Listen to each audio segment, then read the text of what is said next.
Brother and sister veterans, we're here today with Eric Trump, and it's a great day. I want to make sure everybody knows that Admiral Kubik was with us from the very beginning. He was back in '16 and is a real warrior. I was so glad some of the Navy senior flag officers were standing up. That Flynn. Hey everybody, Brick Suit here. I am at a fabulous event for President Trump rally hosted by Turning Point Action. And I know we all love our veterans, but there's a group out there you really check out.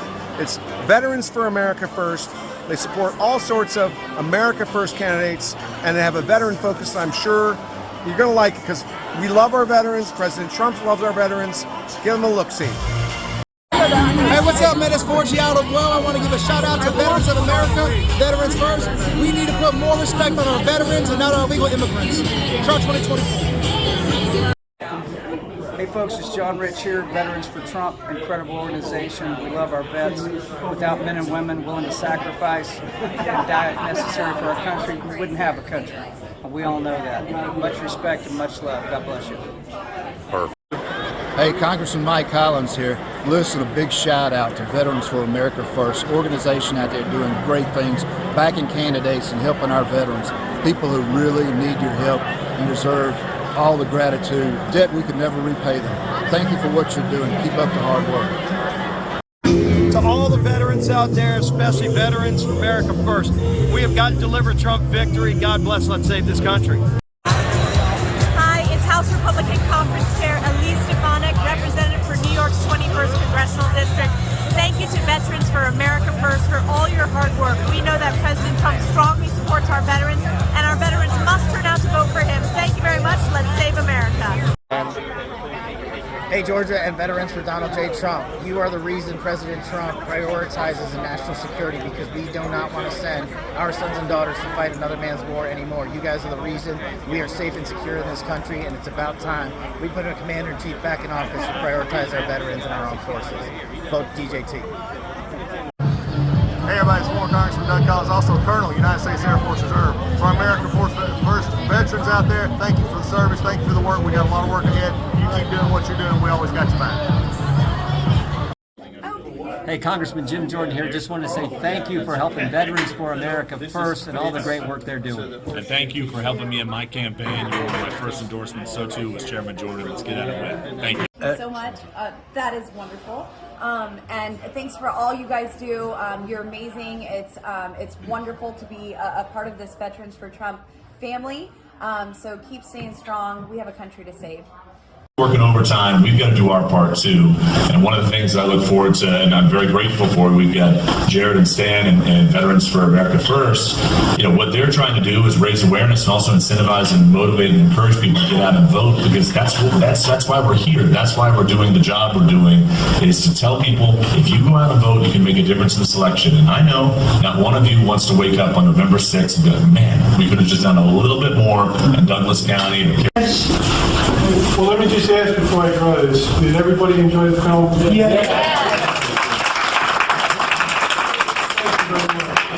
Another person that's not giving up anytime soon. Why? Because Trump announced he's running for presidency is Stan Fitzgerald. Now listen, if you really want to know a patriot and what a patriot look like that puts his money where his mouth at, or at least somebody else's, that actually get behind candidates. When I say America First, that's God, family, country, and Trump. That's everything that we're talking about. Well, this is Stan Fitzgerald. And thank you so much to Stan Fitzgerald. Where is he? There he is. Thank you so much. You are a great patriot. Thank you both for helping so supportive not only for people like me, President Trump, and for America First and MAGA. So God bless you. And Stan, where's Stan? Stan is with Veterans for Trump. Thank you, Martha. Thank you all. We're honored. I know there are so many organizations. Thank you. We appreciate all the help. Stanley and Donna Fitzgerald. Right here, sir. Thank you very much. It's great. It's great that you're with us. Mike Acton. I'm ready. Hi, this is Stan Fitzgerald, Veterans for America First, and this is a Vet Voice interview for VFAF.us. And I'm here with my friend Jules Solomon, who is one of the very famous front row Joes from the Trump campaign. How are you tonight, my friend? I'm great. How are you, Stan? I hope you're doing well and staying warm. Well, warm is tough. But we're working on it. We're not used to this weather in Georgia. And you're up in Tennessee, is that correct?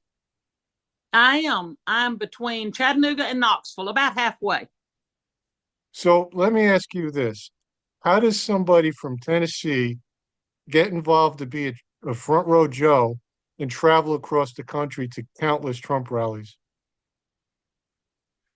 Well, my first rally was in 2016 when President Trump was then just a candidate. And it was in North Carolina. We went over, we camped out in our van the night before, knowing nothing about the procedure of these rallies until later on. I found out you had to get there a lot earlier than that. But he was just very interesting, and he was our candidate from the first time we ever saw him come down the escalator. And from then it just sort of snowballed. I enjoyed that rally when he won the presidency in 2017. We happened to get tickets to the inauguration from an unknown source. We went, it was magical. And I started going to rallies after that, and I've been to 63 now. Wow. That's amazing. And a couple documentaries have been made, one by Sean Spicer and one by a foreign company about front row Joes. Can you tell the viewers who the front row Joes were, what you did, and how it formed? Sure. There was a gentleman from Minnesota. His name was Randall Tom, and he started the group really accidentally. It's a very casual group. We don't have a lot of bylaws or anything like that.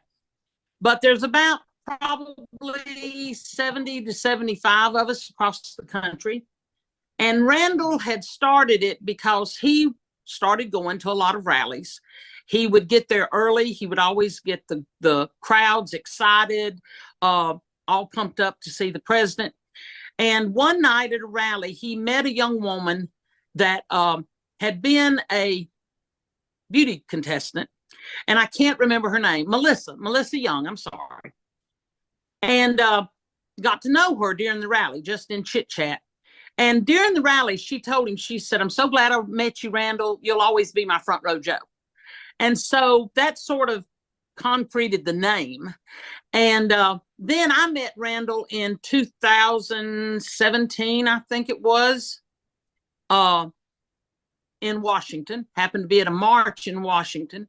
And so we became close friends. And then the crowd just grew. We would see each other at rallies, different people from all over the country.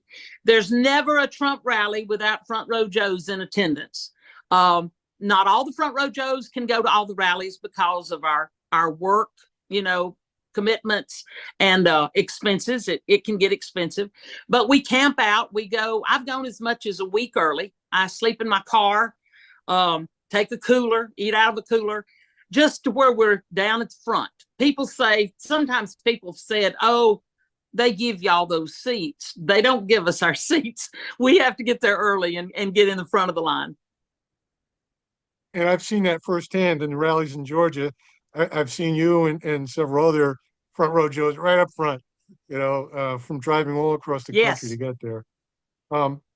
Tell me a little bit about your experience meeting President Trump. I know you met him at least once, maybe more, but tell us about that.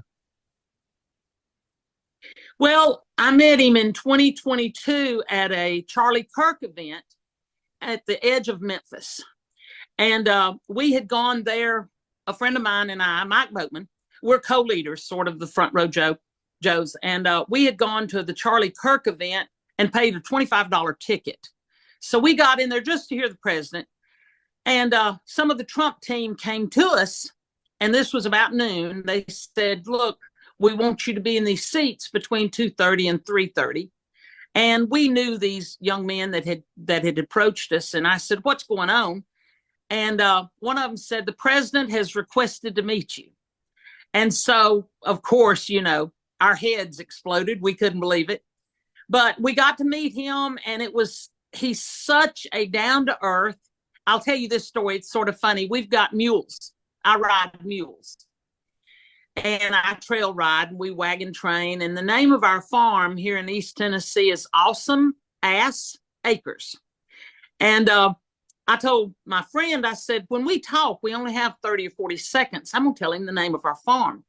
And Mike said, why in the world would you do that? And I said, he'll forget me, possibly, but he won't forget the name of that farm.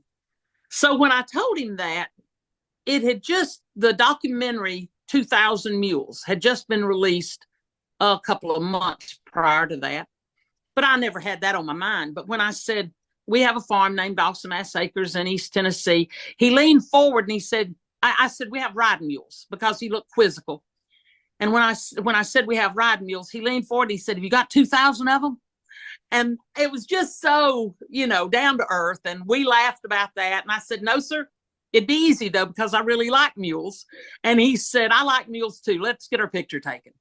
So that was the first time of formally meeting him. But I have had selfies with him at rallies and different events. I went to, I think it was Diamond and Silk, the two sisters that were big advocates for Trump, and Diamond passed away. And I went to her funeral and I met the president there too, but it was just in passing, just enough for a selfie. Well, I know that they didn't forget you at Team Trump, because I saw you in several commercials during the campaign. So you did great work. Thank you so much. I'll tell you, people, one of my best friends says, oh my God, Sharon, you're living your dream. And my response, I'm 68. My response is, I never dreamed of this. This has all happened without ever planning or ever believing that anything could ever happen like this. Well, that's the way God works, right? You think Exactly. you're going one way, and he sends you in another direction. Exactly. I agree. And everybody played a role, from our grassroots organization down to you guys going across the country and being keyboard warriors, because it all came together and we won. So now it's time to save America. Well, I did want to ask you, you mentioned Mike Boatman.